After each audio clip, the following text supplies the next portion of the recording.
అందరికీ జై శ్రీరామ్ జై హనుమాన్ స్వామి శరణం అయ్యప్ప. ఇప్పుడు మనం చెప్పబోయే మొక్క ఈ సంజీవిని మొక్క అంటారు. అప్పుడు లక్ష్మణుని బ్రతికించడానికి ఆంజనేయ స్వామి కనుక కొండెత్తుకొని వచ్చి ఆ సంజీవిని మొక్క అంటారు దీన్ని. ఇది చాలా రేరు, దొరకడం చాలా కష్టము దట్టమైన అడవి లోపల. ఇది ఇంకోటి, దీన్ని గుర్తించుకోవాలనుకుంటే రాత్రి పూట మన లైట్ పురుగులు ఎట్లయితే ఏ విధంగా అయితే నిగ ఆడతాయో ఈ చెట్లు కూడా లైట్ల లెక్క వస్తాయి. ఆ చెట్లన్నీ ఇట్లుంటే చూపిస్తా. ఇంకో ఇది అదే, ఇంకో ఇవన్నీ అవే సంజీవిని మొక్కలు. ఇవి చాలా గొప్పైనవి.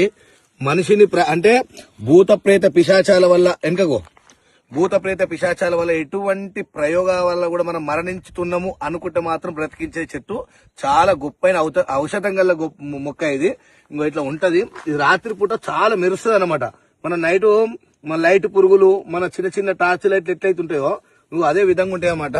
సంజీవిని మొక్క చాలా పవర్ఫుల్. ఇది చాలా మన చేతబడుల వల్ల కానీ ఎటువంటి ప్రయోగాల వల్ల కూడా మనం మరణం అయిపోతున్నామంటే ఇది తావిధుల కొద్దిగా ఇంత తీసుకున్నా కూడా బ్రతికించే ఛాన్స్ కాదు.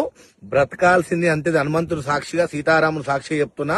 చాలా గొప్ప అయిన ఔషధం గల్ల మొక్క. దీన్నే ఇది సంజీవిని మొక్క అంటారు. ఇవన్నీ అవే. ఇది గుట్టలల్లా చాలా పెరుగుతాయి అన్నమాట.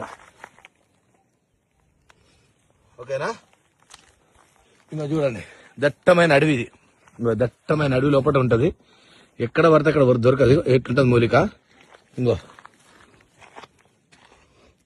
ఎంత అదే